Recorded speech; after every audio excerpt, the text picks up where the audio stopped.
Hey everyone, welcome back to our channel app tutorial. On today's video, I'm going to show you how to block someone on Muzz. It's very quick and easy, so let's get started.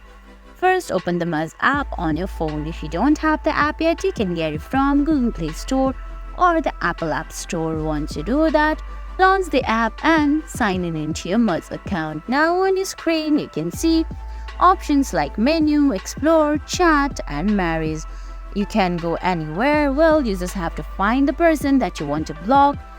You can find them in explore or manage or chat. You just have to go to their profile, then scroll down. Now at the end of the profile, you can see three options: favorite, block or report. Select block option, which is at the middle, then tap on block that person, and there you go. You've successfully blocked the person on Muzz app. I hope you found this video helpful. If you did, please give it a thumbs up, leave a comment, subscribe to our channel and hit that bell icon. See you in the next video. Thanks for watching.